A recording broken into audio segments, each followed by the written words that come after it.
ادب سکھلائیں گے، دین خدا پھیلائیں گے، مسجد میں بھی جائیں گے، حمد و نعت سنائیں گے۔ اللہ تیرا ہے احسان، تو نے بڑھا دی سب کی شان، آیا ہے بن کے مہمان نور اس اللہ رب العالمین کے لیے لائق و زیبا ہے جو تمام جہانوں کا پالنہار ہے۔ اس اللہ رب العالمین کا لاکھ لاکھ شکر احسان ہے کہ اللہ تبارک و تعالیٰ نے ہم امت محمدیہ کے دھڑکتے دلوں کو، ہم امت محمدیہ کے نونہالوں کو اس پرفتن دور میں اللہ نے صحت یابی عطا فرمائی۔ اور اس اللہ رب العالمین کا لاکھ لاکھ شکر احسان ہے کہ اللہ نے ہمیں ایسے ایام میں جہاں پر امت محمدیہ سسک رہی ہو، جہاں پر امت محمدیہ بلک رہی ہو، ایسے حالات میں اللہ نے ایمان کی دولت سے مالا مال فرمایا۔ اللہ سے دعا کرے کہ اللہ رب العالمین مرتے دم تک ہمیں دین پر ثابت قدمی عطا فرمائے اور آخری لمحات تک بھی دین پر مرتے جیتے زندگی گزارنے کی توفیق عطا فرمائے۔ یہ چھوٹی سی حمد و ثنا کے بعد درود و سلام کا نزول ہو جیو میرے اور آپ کے آخری نبی جناب محمد الرسول اللہ صلی اللہ علیہ وسلم پر، اس نبی اقدس مقدس پر جس نبی اکرم صلی اللہ علیہ وسلم نے اس بھٹکتی ہوئی اس گمراہ قوم کو سیدھی راہ پر لانے کے لیے دن کو دن نہ سمجھا، رات کو رات نہ سمجھا، بلکہ اپنی پوری زندگی اس امت کے لیے صرف کر دی۔ اس نبی پر درود و سلام کا نزول ہو جیو جس نبی اکرم صلی اللہ علیہ وسلم نے طائف کی گلیوں میں پتھریں کھا کھا کر اس امت کے لیے دعائیں دی تھی۔ اس نبی پر درود و سلام کا نزول ہو جیو جس نبی اکرم صلی اللہ علیہ وسلم نے اس امت کو ایسی چیزیں بتلائی ہیں کہ اس امت کی راتیں بھی دن کی طرح روشن ہیں، جیسے کہ اللہ کے نبی نے کہا تھا لیلھا کنہارھا، کہ اس امت کی راتیں بھی ایسی ہوں گی گویا کہ وہ دن کی طرح روشن ہوں گی۔ یعنی اللہ کے نبی نے اس امت کے لیے ان تمام چیزوں کو واضح کر دیا تاکہ یہ امت اپنا اٹھنا بیٹھنا، کھانا پینا، رہنا سہنا، اپنی خوشی غمی، اپنی تیاریاں اور اپنے اعمال کرنے کے ایام اور کس انداز سے کرنا چاہیے، ان تمام چیزوں کو ڈیٹیل طور پر اللہ کے نبی نے احادیث نبویہ کے اندر بیان کر دیا ہے۔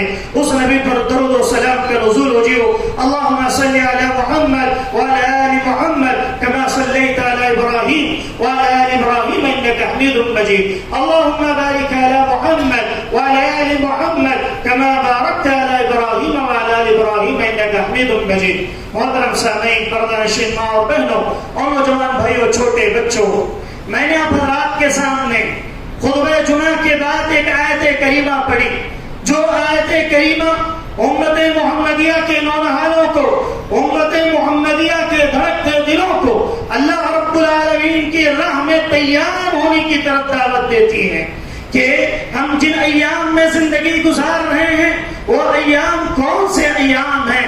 جو رمضان المبارک کو دعوت دینے والے ایام ہیں۔ اور مجھے آج جس موضوع پر آپ کے سامنے گفتگو کرنی ہے وہ یہی ہے کہ رمضان کا استقبال کیسے کریں یا استقبال رمضان کیسے کریں۔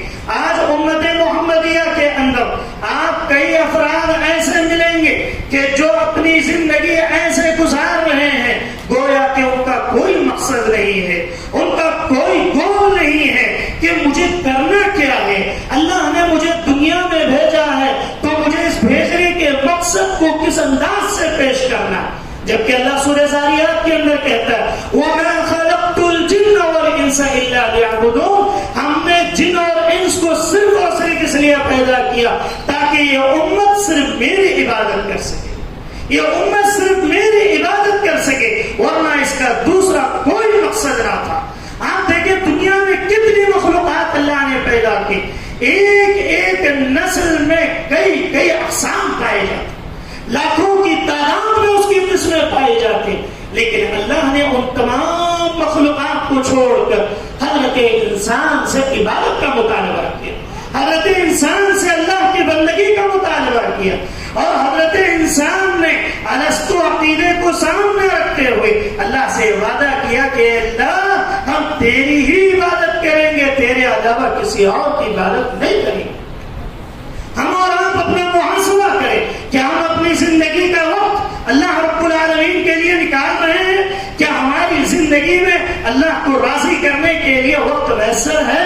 ہماری مسجدیں خالی نظر آتی ہیں اور حالات دنیا کی یہ بتا رہے ہیں کہ جو کل انسان ہٹا کٹا تھا آج وہ میسر نہیں ہے، آج وہ ہمارے ساتھ نظر نہیں آتا۔ ان تمام چیزوں کو دیکھتے ہوئے، ان تمام حالات کو مد نظر رکھتے ہوئے بھی مسجدیں ہماری خالی خالی نظر آتی ہیں۔ ہماری مسجدیں غیر رمضان کی بات اگر کی جائے، ہماری مسجدیں میں اذان دینے والے تک بہت مشکل سے مل جاتے ہیں۔ کبھی کبھی تو حالات ایسے ہوتے ہیں کہ مؤذن ہی اذان دے لے اور وہی نماز پڑھائے اور چلا جائے۔ افسوس کا مقام ہے، لیکن جو کوئی بھی انسان ہو وہ اس بات کو تسلیم کر لے کہ اللہ نے ہر کسی کے موسموں کے اعتبار سے اللہ نے خیر رکھا۔ آپ کو معلوم ہے جب اللہ نے آسمان اور زمین کو پیدا کیا اسی وقت سے اللہ نے متعین کر دیا ان عدت الشہور عند اللہ 12 شهرا فی کتاب اللہ یوم خلق السماوات والارض منها 4 حرم، کہ ہم نے سال کی 12 مہینے متعین کر دیے، ان 12 مہینوں میں سے 4 مہینے حرمت کے قرار دیے۔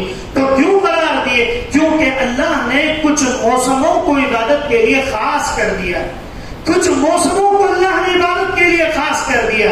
تو خیر کا جو موسم ہوتا ہے وہ رمضان المبارک کا موسم ہے۔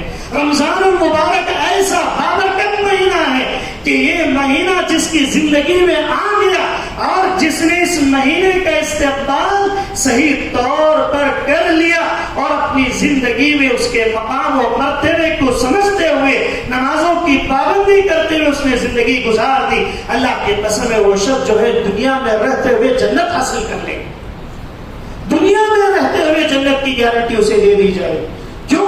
کیونکہ ایک موسم جو ہوتا ہے اللہ کے نبی جناب محمد الرسول اللہ صلی اللہ علیہ وسلم نے یہاں تک بتلایا کہ جگہ اور مقام کے اعتبار سے گناہ بھی بڑھ جاتے ہیں اور نیکیاں بھی بڑھ جاتی ہیں۔ دیکھیے انسان اگر کوئی گناہ ایسا ہے جو بازار میں کر رہا ہے وہی گناہ اگر وہ مسجد میں کر دے تو اس کا گناہ ڈبل ہو جاتا ہے۔ اگر کوئی انسان عام گناہ کہیں اور کسی اور مقام پر کر رہا ہے وہی اگر مکہ مدینے کے اندر حرمین میں کرتا ہے اس کا گناہ ڈبل ہو جاتا ہے۔ اللہ، اگر اسی طریقے سے اگر کوئی شخص کوئی نیکی اچھے مقام پر حرمین کے اندر کرتا ہے تو اس کا ثواب جو دگنا ہو جاتا ہے۔ تو رمضان کا مہینہ بھی ایسے اللہ نے رمضان کے مہینے کو بابرکت مہینہ قرار دیا۔ اللہ نے سورہ بقرہ کی آیت نمبر 185 میں کیا کہا؟ شہر رمضان الذي انزل فيه القرآن هدى للناس وبينات من الهدى والفرقان فمن شهد منكم الشهر فليصم۔ یہ مہینہ ایسا بابرکت مہینہ ہے کہ اس کی فضیلت کے لیے صرف اتنا ہی کافی ہے کہ اس مہینے میں قرآن کو نازل کیا گیا۔ قرآن کو نازل کیا جانے والا مہینہ میری اور آپ کی زندگی میں آنے والا ہے۔ تو ہم اور آپ سب سے پہلے موسم کی اہمیت کو سمجھیں کہ خیر کا موسم آنے والا، خیر کا موسم ہماری زندگیوں میں آنے والا، نیکیوں کا موسم ہماری زندگیوں میں آنے والا۔ تو اس زندگی کو اللہ کی بندگی میں لگانے کی ضرورت۔ ہمارے نوجوان آج سے تیاری کریں کہ رمضان آ رہا ہے تو ہمارے پاس کیا پلاننگ ہے۔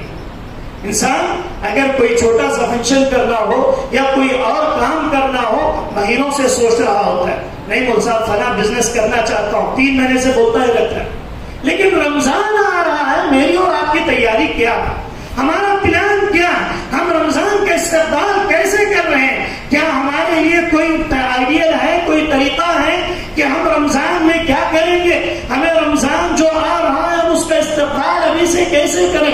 ہم اس کے لیے کون سی تیاریاں کریں؟ ہماری مائیں بہنیں کپڑے وغیرہ خریدنے کے لیے تو دماغ بنا لیتی ہیں، لیکن رمضان میں عبادت کے لیے ہمارے پاس کون سا طریقہ ہے؟ رمضان میں عبادت کے لیے ہمارے پاس کون سی ایسی چیزیں ہیں جو ہمیں ابھی سے تیار ہونا چاہیے، ابھی سے ہمیں استقبال کے لیے تیار ہونا چاہیے؟ آئیے دیکھتے ہیں اللہ کے نبی جناب محمد الرسول اللہ صلی اللہ علیہ وسلم نے کچھ چیزیں بتلائی ہیں تاکہ یہ امت ان موسموں میں کوئی بھی ان کا لمحہ ضائع نہ ہونے پائے، ان موسموں میں ان کا کوئی چلی جا رہی، صبح ہو رہی ہے، شام ہو رہی، ہر شخص کو فکر کس چیز کی ہے کہ میں دنیا کیسے کما لوں، میں دنیا کیسے حاصل کر لوں. صبح سے لے کر شام تک صرف ذہن میں یہی بات بیٹھی ہوئی، ہر ایک کی یہی حالت ہے. اللہ تعالیٰ میری اور آپ کی حفاظت فرمائے. جبکہ اللہ کہتا ہے کہ ہم نے دنیا کو تمہاری ضرورتوں کے لیے بنایا. ضرورت کسے کہتے ہیں؟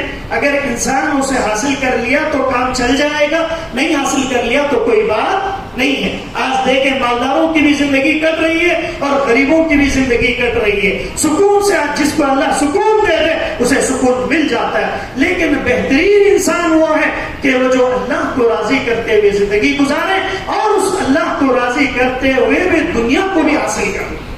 دنیا حاصل کرنا کوئی بری بات نہیں ہے، لیکن دنیا کے ساتھ ساتھ آخرت کو اگر کوئی حاصل کر لیتا ہے، آخرت کے مقام کو حاصل کر لیتا ہے، رمضان کے مہینے میں جو نیکیاں حاصل کرنی ہے، جو اللہ کی مغفرت حاصل کرنی ہے، اگر وہ حاصل کر لیتا ہے تو وہی شخص کامیاب و کامران بن جاتا ہے. سب سے پہلا عمل یہ ہونا چاہیے کہ ایک مومن کو رمضان کے مہینے کو یہ سمجھے کہ یہ برکتوں والا مہینہ ہے. بہت سارے لوگ اسے سمجھتے ہی نہیں ہیں. کیا سمجھتے ہیں؟ دوسرے جو مہینے گزر رہے ہیں ویسے یہ بھی مہینہ گزر گیا. کام میں اتنے مشغول ہوتے ہیں انہیں بتلانا پڑتا رمضان آ رہا بھائی تھوڑا جو ہے مسجدوں کی طرف آ جاؤ. نہیں وہ سب کام فل ہے، نہیں وہ سب کام فل ہے. اسی ذہن میں ہے کہ دنیا کے پیچھے. تو سب سے پہلا کام استقبال کے لیے کریں. ہمارے بچوں کے ذہنوں میں، ہماری ماں اور بہنوں کے ذہنوں میں، ہمارے نوجوان نسل کے ذہنوں میں اس بات کو بٹھائیں کہ رمضان کا مہینہ برکتوں والا. یہ مہینہ ہماری زندگیوں سے ضائع نہ جائے، یہ مہینہ ہماری زندگیوں سے ایسے ہی نہ گزر جائے بلکہ اس مہینے سے ہم کچھ حاصل کر لیں. پہلی چیز یہ ہے. اور دوسری چیز یہ ہے کہ انسان اس مہینے سے خوش ہو جائے. انسان کا خوش ہونا اس مہینے سے یہ بھی اللہ کی طرف سے. اللہ اکبر. قل بفضل اللہ وبرحمتہ فبذلک فلیفرحوا. ایک جو مومن ہوتا ہے وہ مومن نیکیاں تلاش کرنے کے لیے خوشی محسوس کرتا ہے. انسان یہ چاہتا ہے کہ مجھے موقع کیسے ملے، میں نیکیاں کیسے کما لوں. بہت سارے لوگ کیا چاہتے ہیں کہ بھائی جمعہ کیسے ختم ہو جائے فوراً نکل جاؤ. مسجدوں کی حالت کیا ہے؟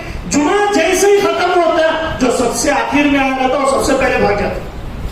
یہ حال. لیکن جو مومن ہوتا ہے قرآن کہتا ہے قل اے نبی آپ کہیے بفضل اللہ وبرحمتہ فبذلک فلیفرحوا. اللہ کی رحمت سے، اس کے فضل سے تمہیں جب مل جائے تو ان چیزوں سے تمہیں کیا کرنا چاہیے؟ فلیفرحوا. تمہیں خوشی محسوس کرنا چاہیے، تمہارے اندر خوشی ہونی چاہیے. رمضان کا مہینہ آ رہا ہے تو ہم تمام افراد جو ہے خوشی محسوس کریں. اور اسی طریقے سے اب حضرات کو معلوم ہے جب صحابہ کرام رضوان اللہ علیہم کی زندگیوں میں رمضان آتا، مسند احمد کی روایت ہے، کہتے ہیں قد جاءکم رمضان شہر اللہ مبارک افترض اللہ علیکم صیامہ. اللہ کا بابرکت مہینہ جب ہمارے پاس آ جاتا اللہ رب العالمین نے جو فرض روزے قرار دیے ہم اس کے پیچھے لگ جاتے تھے، ہم اس کے پیچھے لگ جاتے تھے.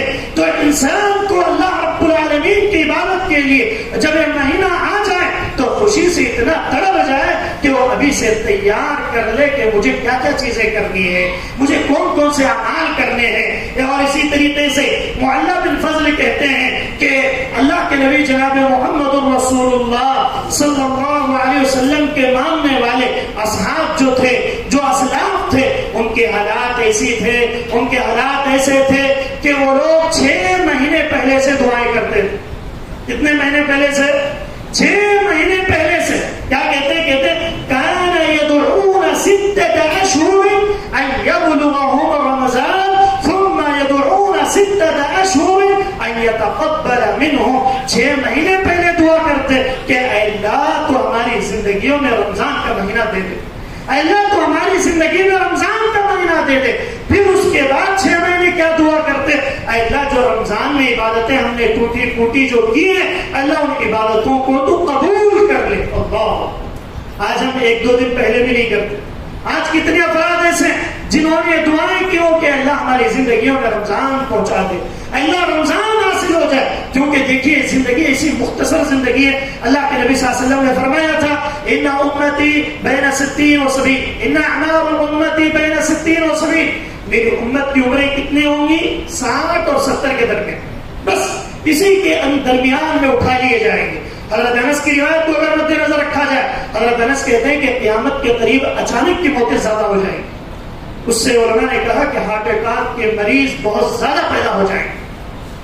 حالات اتنے بگڑتے چلے جا رہے ہیں، جو کل اچھا انسان تھا وہ آج نہیں ہے، کسی بیماری کی وجہ سے، کبھی کورونا وائرس کی وجہ سے، اور کبھی کسی اور نام دے کر اس کو مار دیا، وہ چلا جاتا ہے، کبھی ایکسیڈنٹ، کبھی کوئی اور چیز، اچانک کی موت۔ اللہ تعالیٰ میری اور آپ کی حفاظت فرمائے، اسی لیے اللہ سے بار بار دعائیں کریں کہ اے اللہ تو ہماری زندگیوں کو رمضان میں داخل کر دے، ہماری زندگیوں میں رمضان کو شامل کر دے۔ اور اسی طریقے سے اسلاف کے ایک اور یحییٰ بن کثیر رحمہ اللہ کہتے ہیں اللہم سلمنی لرمضان، اللہم سلمنی لرمضان، پھر کہتے ہیں وتسلمہ منی متقبلا، اے اللہ تو مجھے صحیح سالم رمضان تک پہنچا دے، اے اللہ تو مجھے صحیح سالم رمضان تک پہنچا دے۔ جب یہ دعا کرتے آخر میں کہتے ہیں اللہ جو میں نے اس میں عبادتیں کی ہیں تو اس کو صحیح سالم قبول کر لے۔ اللہ اکبر۔ آج ہمیں یہ دعائیں خاص طور سے کرنا چاہیے۔ ہم بیماریوں سے بچنے کے لیے کئی ایک چیزیں کر رہے ہیں، لیکن دعائیں کوئی نہیں پڑھ رہا، دعائیں کوئی نہیں پڑھ رہا، اور انسان احتیاط کر رہا ہے، سینیٹائزر یوز کر رہا ہے، فلاں ماسک ہو، جتنی چاہے احتیاط کر لیں، لیکن دعاؤں کا اہتمام اور رمضان کا استقبال اور اللہ سے دل لگانا، اللہ سے اپنے آپ کو جوڑے رکھنا، یہ بہت بڑی بات ہے۔ پھر آگے دیکھیے دوسری چیز یہ ہے کہ اللہ رب العالمین کی جو بہت بڑی نعمت ہے، اس نعمت کو غنیمت جانے۔ رمضان کا مل جانا یہ اللہ کی بہت بڑی نعمت ہے، رمضان کا مل جانا یہ اللہ کی بہت بڑی نعمت ہے۔ عبداللہ بن مسعود رضی اللہ تعالیٰ عنہ سے تو صحابہ نے پوچھا کہ عبداللہ بن مسعود آپ بتلائیں کہ صحابہ رمضان کا کیسے استقبال کرتے تھے؟ وہ کہتے ہیں کہ صحابہ اتنی شدت سے اس کا انتظار کرتے تھے کہ ان کی زندگیوں میں آ جاتا تو پورا وقت اسی میں لگا دیا کرتے، رمضان کا پورا وقت اسی میں لگا دیا کرتے تھے۔ اور اسلاف کے یہاں تک بات آتی، امام مالک رحمہ اللہ، آپ کو معلوم ہے حدیث کی سب سے پہلی کتاب کس نے لکھی؟ امام مالک رحمہ اللہ، موطا امام مالک، اور مدینہ کے سب سے بڑے محدث جنہوں نے سب سے پہلے مدینہ منورہ کے اندر جنہوں نے وہاں پر درس حدیث شروع کیا، وہ جب رمضان کا مہینہ آتا تو درس حدیث کو ختم کر دیتے اور عبادت میں اپنے آپ کو لگا لیتے۔ رمضان سے پہلے اس سلسلے کو ختم کر کے اپنے آپ کو تیار کرتے کہ ہم رمضان کا استقبال کریں گے، ہم رمضان کا استقبال کرنے کے لیے وہ چھوڑ دیا کرتے تھے۔ اور اسی طریقے سے تیسری چیز یہ ہے کہ نیتوں کی اصلاح کر لیں۔ نیت جب تک درست نہیں ہوگی، چاہے آپ رمضان میں پورے روزے رکھ لیں، نمازیں پڑھ لیں، کچھ بھی کر لیں، آپ کے اعمال قابل قبول نہیں ہوں گے۔ نیتوں کا صاف ہونا یہ استقبال رمضان کے لیے ضروری ہے۔ ابھی سے آپ اپنی نیتوں کو صاف کریں۔ میں رمضان میں صدقہ کروں گا تو صرف اللہ کے لیے کروں گا، میں نمازیں پڑھوں گا تو صرف اللہ کے لیے پڑھوں گا، میں روزہ رکھوں گا تو صرف اللہ کے لیے روزہ رکھوں گا۔ اور کئی لوگ لوگوں کو دکھانے کے لیے بھی بہت سارے اعمال کرتے ہیں۔ تو آج اسی نیت کر لیں کہ استقبال رمضان کے لیے مجھے اپنی نیت کو صاف کرنا ہے کہ اللہ میرے دل کو اتنا صاف کر دے کہ میں جو بھی عبادت کر سکوں اللہ کے لیے نیت کر سکوں، کیونکہ قرآن کی دلیل ہے وَمَا أُمِرُوا إِلَّا لِيَعْبُدُوا اللَّهَ مُخْلِصِينَ لَهُ الدِّينَ، اور دین پر عمل کرنے کے لیے آپ کو مخلص بننا پڑے گا۔ جب تک آپ مخلص نہیں بنیں گے، نہیں بھائی سب لوگ نماز پڑھنے جا رہے ہیں، میں بھی نہیں گیا تو کیا بولتے ہیں، سب روزہ رکھ رہے ہیں میں نے رکھا تو کیا بولتے ہیں، میں فلاں سب پڑھ رہے ہیں میں نہیں پڑھا تو کیا بولتے ہیں، تراویح سب لوگ جا رہے ہیں میں نہیں جاؤں گا تو دوست کیا بولیں گے، رشتے دار کیا بولیں گے۔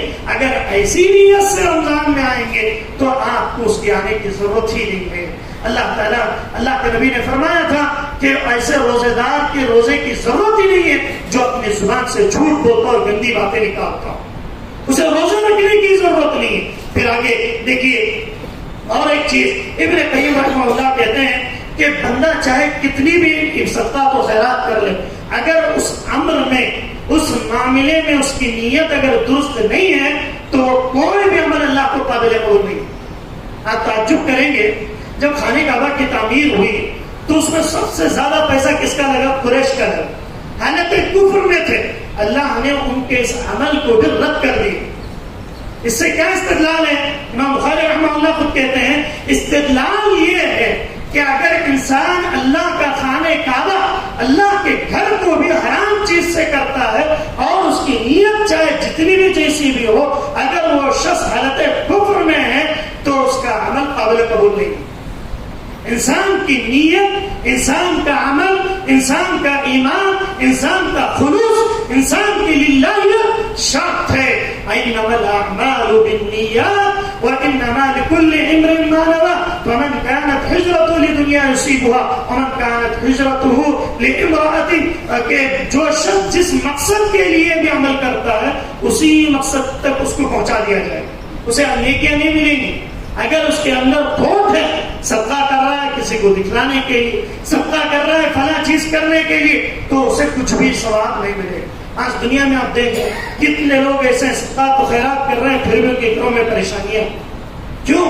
کیونکہ انسان کے نیتیں ابھی درست نہیں ہو پائیں. تو میں اور آپ کوشش کریں کہ رمضان کے آنے سے پہلے ہم اپنی نیتوں کی اصلاح کریں گے. انشاءاللہ ہم اپنی نیتوں کی اصلاح کریں گے. اور پھر اسی طریقے سے آپ کو معلوم ہے یہ رمضان کا مہینہ ہمیں ٹریننگ دیتا ہے کہ ہم غریبوں کا خاص خیال کر سکیں، صدقات و خیرات کر سکیں، اللہ کی راہ میں لٹا سکیں. تو ہم ابھی سے تیاری کریں کہ مجھے اللہ کی راہ میں کیا دینا ہے، مجھے اللہ کے راہ میں اس سال کیا خرچ کرنا ہے. ابھی سے پلاننگ کر کے اسی حساب سے تیاری کریں. ایسا نہ ہو کہ انسان پورا پیسہ خرچ کر دیا، بعد میں رمضان آیا تو خالی ہاتھ بیٹھ گیا. ایسا نہ، بلکہ پوری پلاننگ کے ساتھ رمضان کا استقبال کریں. کیونکہ حضرت آپ کو معلوم ہے اللہ کی راہ میں خرچ کرنے کی اتنی فضیلت ہے کہ ہر مالدار شخص صرف نیکی نہیں کما سکتا، بلکہ غریب سے غریب انسان بھی رمضان میں صدقہ و خیرات کر کے ثواب کما سکتا ہے.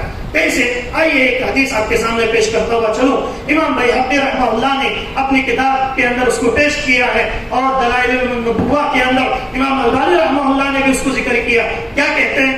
کہتے ہیں علبہ بن زید الحابسی الانصاری رضی اللہ تعالی عنہ، غزوہ تبوک کا موقع تھا.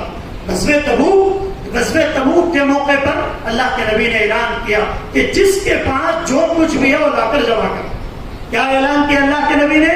جس کے پاس جو کچھ بھی ہے وہ لا کر جمع کر دے. صحابہ کرام جس کے پاس جو کچھ تھا وہ لا کر انہوں نے جمع کر دیا.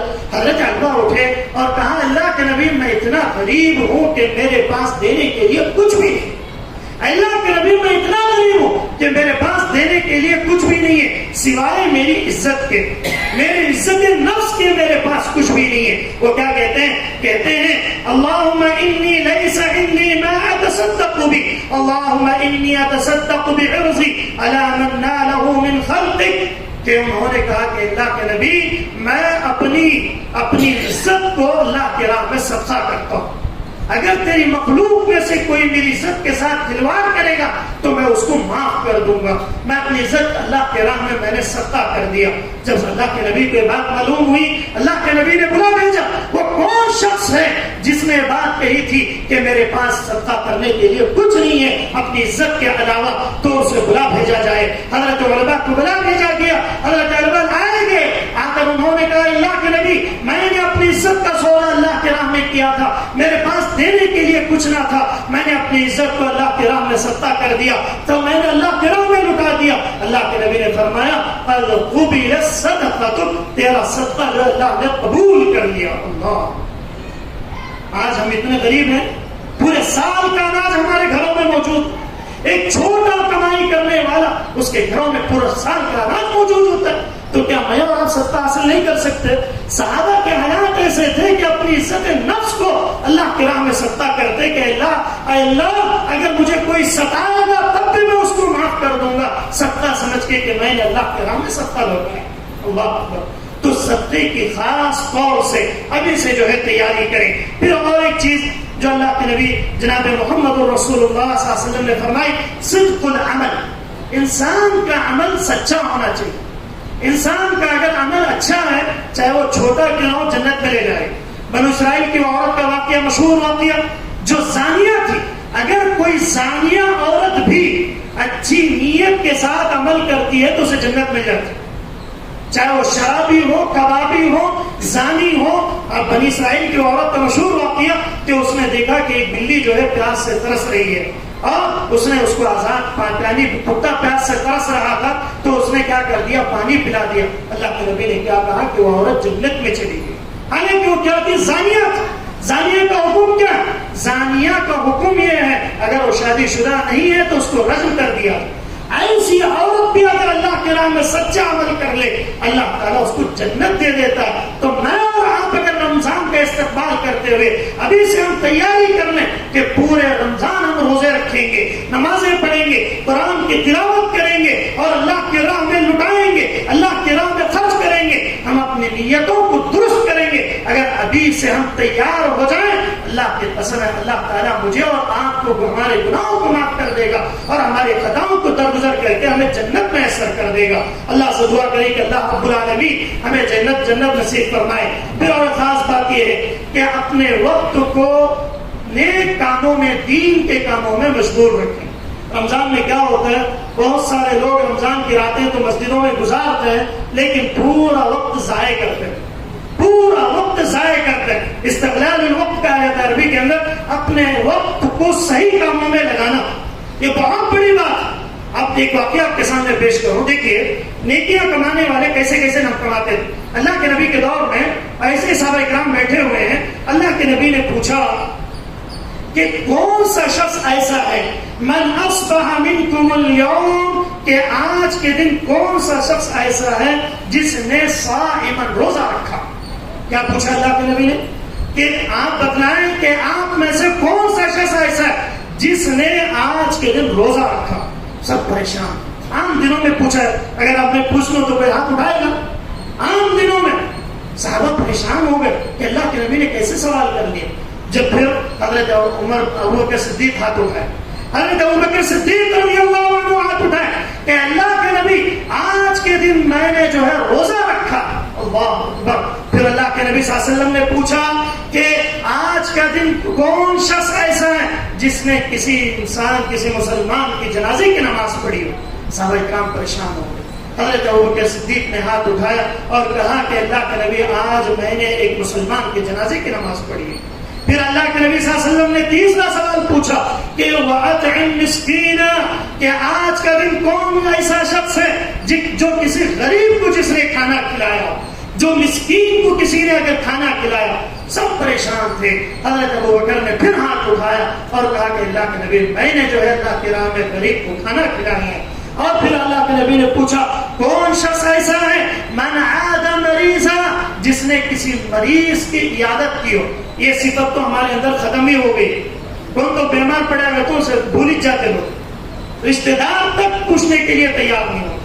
اللہ کے نبی نے کیا پوچھا من عاد مریضا, کون ایسا ہے جو مریض کی عیادت کیا. حضرت ابوبکر نے پھر ہاتھ اٹھایا. دیکھیے ایک ہی شخص کتنے کام, 5 کام کیا. کتنے دن میں؟ ایک دن. ایک دن. کیا اس سے کیا سبق ملتا ہے؟ یہ حدیث مجھے اور آپ کو یہ بتلاتی ہے اگر انسان اپنا وقت صحیح وقت کا استعمال کرے تو وہ ایک دن میں کئی نیکیاں حاصل کر سکتا ہے.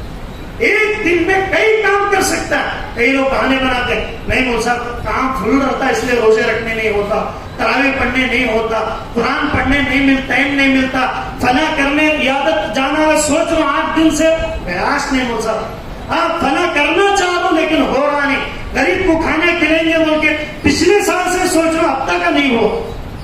حضرت ابوبکر کیا کہہ رہے ہیں کہ میں نے ایک ہی دن میں جنازے کی نماز بھی پڑھی, روزہ بھی رکھا, غریب کو کھانا بھی کھلایا, مریض کی عیادت بھی کیا اور سب کچھ میں نے کیا. اللہ, یہ صحابہ کیسے وقت کو مینٹین کرتے تھے. حالانکہ ان کی زندگی میں بھی سورج اسی وقت نکلتا تھا اور چاند جو سورج جو اسی وقت ڈوبتا تھا. ان کی زندگیوں میں بھی 24 گھنٹے تھے, ہماری زندگیوں میں بھی اتنا وقت ہے, لیکن ہمارے پاس اللہ کی عبادت کے لیے وقت کیوں نہیں ہے؟ ہم نکالنا نہیں چاہتے, جس کی وجہ سے ہمارے پاس وہ وقت نہیں آ پا رہا. انشاءاللہ وقت اپنا صحیح کاموں میں استعمال کریں گے. پیچھے والے آواز آ رہی ہے بلّہ کام ہے صاحب, انشاءاللہ وقت نکالیں گے. ابھی سے ایک عہد کر لیں کہ اس رمضان ہم کم سے کم 3 قرآن مکمل پڑھیں گے انشاءاللہ. ایک تو پکا پڑھیں گے. رمضان میں ایک مرتبہ بھی اگر قرآن ختم نہ کرو تو پھر قرآن کے مخالفین پیدا ہوں گے کہ نہیں ہوں گے؟ میں اور آپ اتنے بد نصیب ہیں, ہماری مساجد کی قرآن پر جو ہے دھول پڑی ہوئی نظر آتی. افسوس کا مقام ہوتا ہے, یا تو عالم پڑھ لے گا یا کوئی تھوڑے جو بزرگ ہوتے ہیں مساجد میں وہ قرآن کو کھولتے ہوئے نظر. کیوں؟ باقی کو ضرورت ہی نہیں ہے. باقی قرآن پڑھنا ہی نہیں چاہتے تو گھروں میں برکتیں کہاں سے آئیں گی؟ گھروں میں برکتیں کہاں سے آئیں؟ جو لوگ بزرگ ہیں ان سے پوچھیے، آج سے 50-60 سال پہلے اگر کسی مسلمان محلے سے گزر جائے تو قرآن کی آواز کانوں میں پڑتی تھی. آج کون سا مسلمان ایریا کون سا ہندوؤں کا ایریا پتہ ہی نہیں چلتا. ہماری مائیں بہنیں قرآن نہیں پڑھ رہی ہیں، نعوذ باللہ. ہماری مائیں بہنیں عہد کریں کہ اس رمضان میں کم سے کم 3 قرآن مکمل کریں گے انشاءاللہ.